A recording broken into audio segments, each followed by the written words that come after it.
She was just a waitress trying to pay for college. He was a Korean billionaire worth more than her entire neighborhood. When he leaned across that marble table and insulted her in rapid Korean, mocking her dark skin and calling her a low-caste foreigner, he thought she was too ignorant to understand a single word. He made the fatal mistake of underestimating her.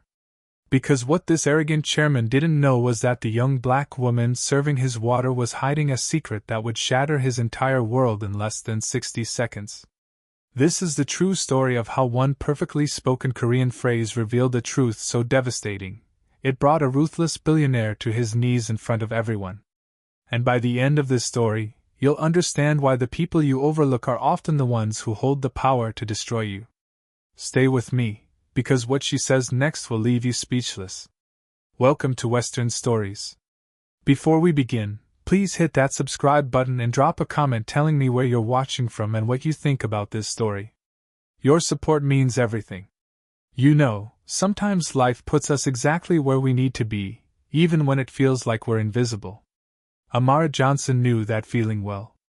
Every night, she stood in the pristine dining room of Hanami, one of New York City's most exclusive Korean restaurants, watching wealthy customers who never bothered to learn her name. At 22 years old, she was exhausted, juggling double shifts, college classes, and the weight of her mother's silence about the father who abandoned them before Amara could even walk.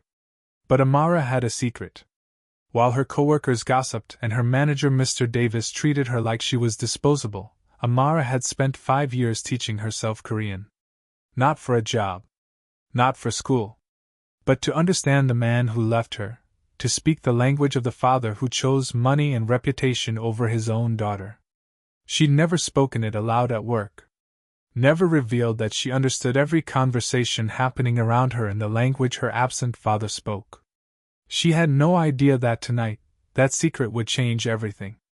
Because in less than an hour, Chairman Hansung would walk through those doors wearing the exact heirloom ring her mother had shown her in an old, tear-stained photograph.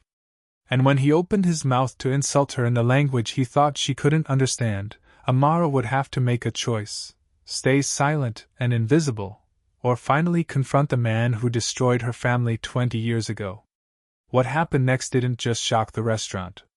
It exposed the truth that would make headlines and force one of South Korea's most powerful men to face the daughter he pretended never existed.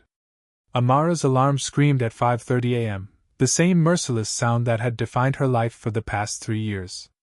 She dragged herself out of bed, her muscles still aching from last night's double shift, and glanced at the calculus textbook lying open on her cramped desk. The equations blurred together. She'd fallen asleep studying again. In the tiny apartment she shared with her mother in Queens, there was barely room to breathe, let alone dream.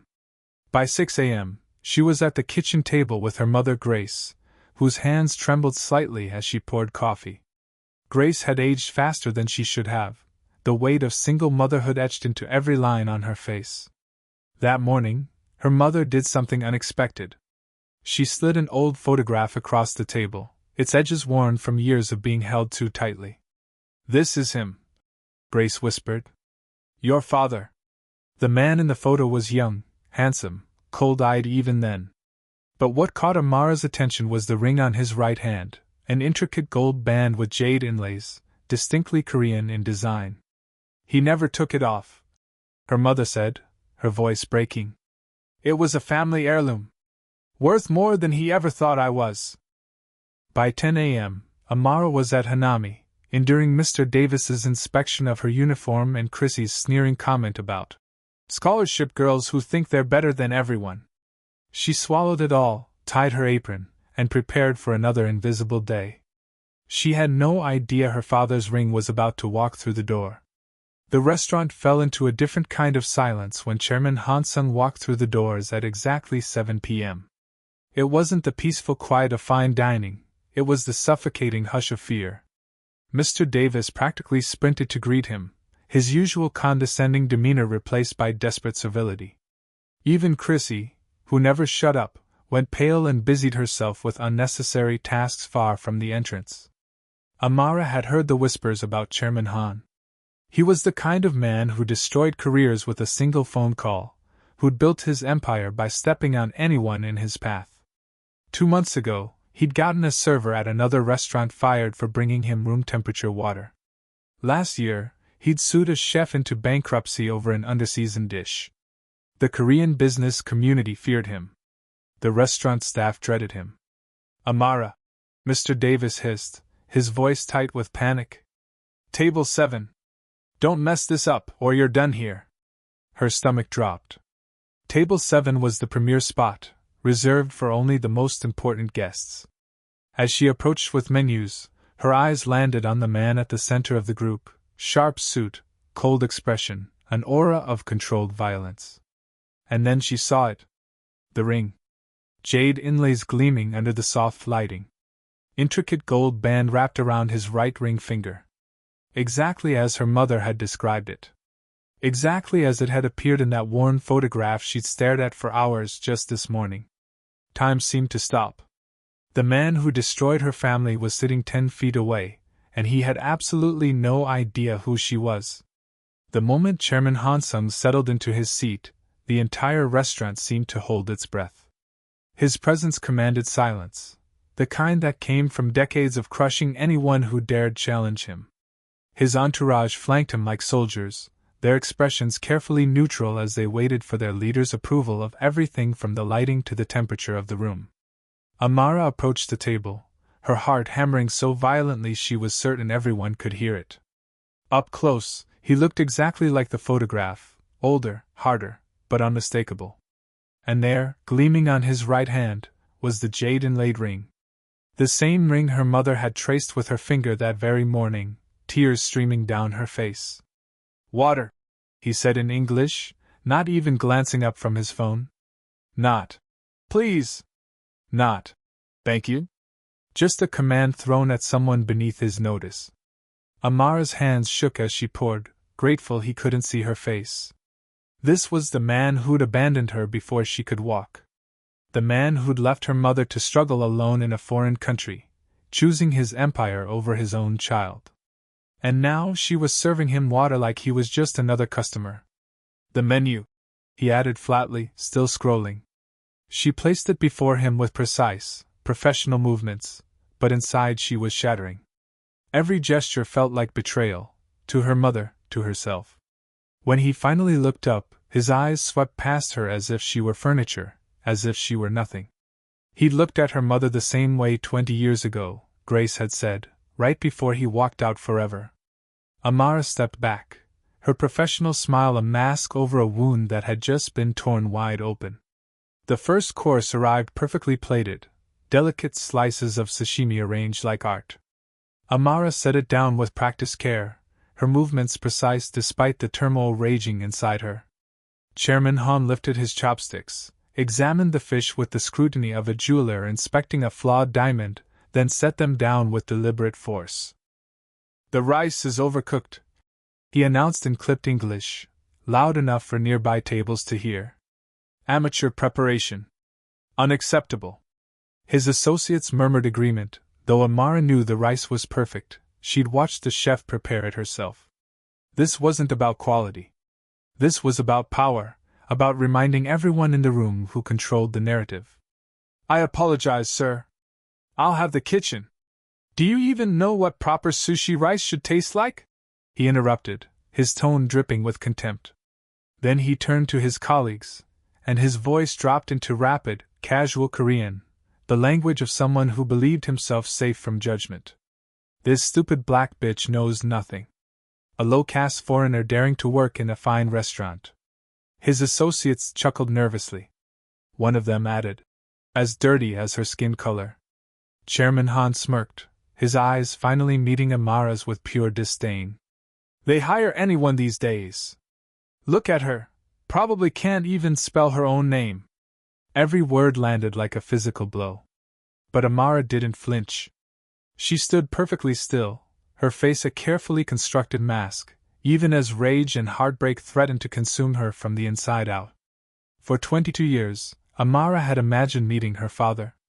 In some fantasies, he apologized, tears streaming down his face as he begged forgiveness. In others, he didn't recognize her, and she walked away with her head high, needing nothing from him. But never, not once, had she imagined this.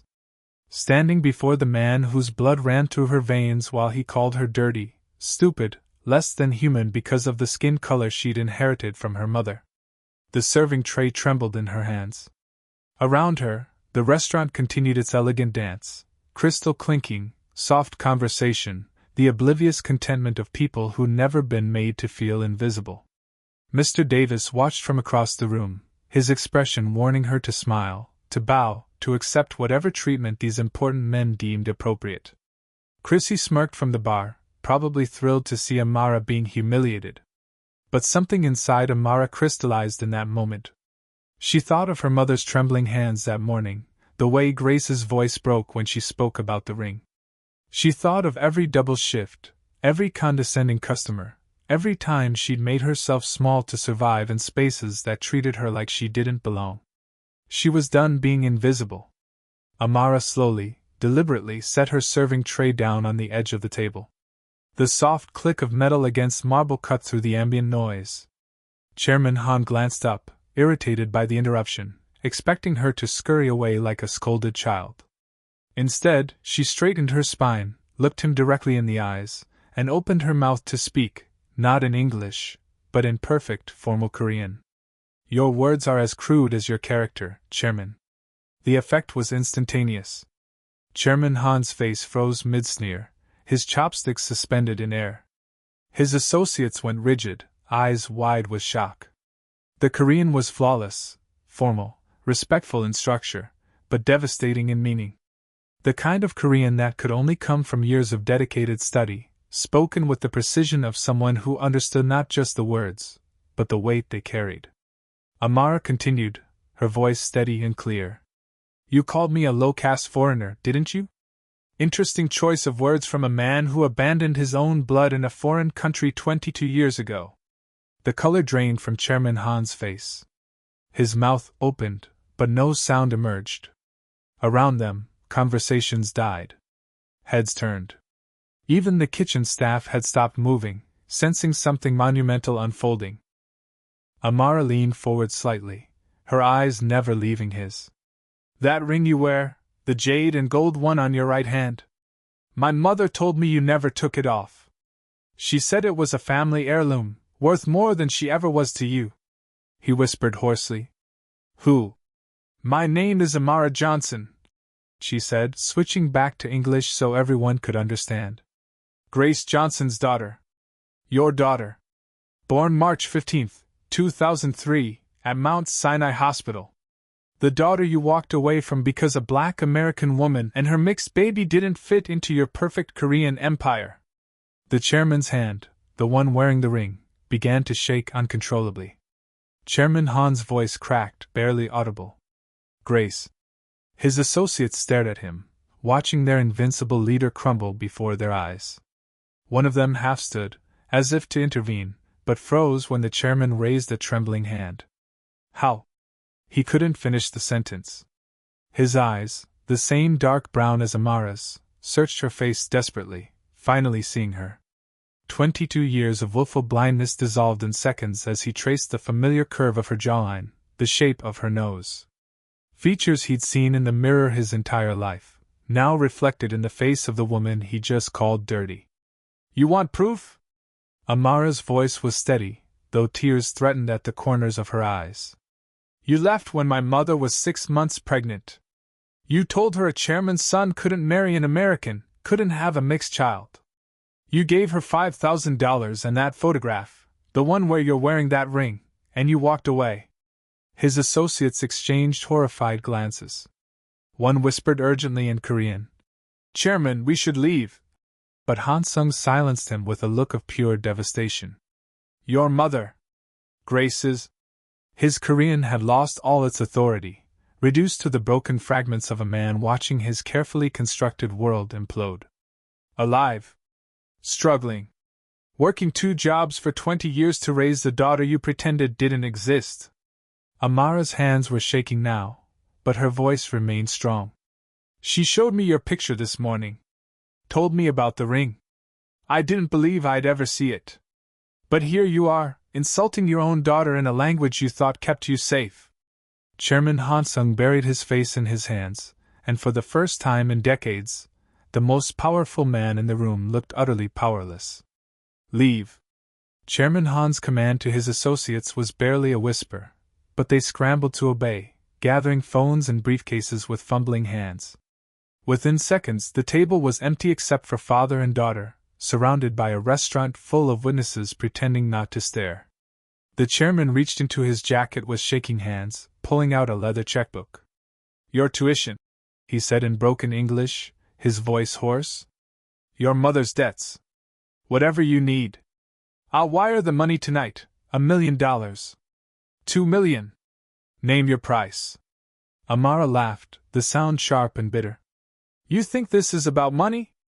I can give you everything. The best schools, a penthouse, a position in my company. You can't buy me."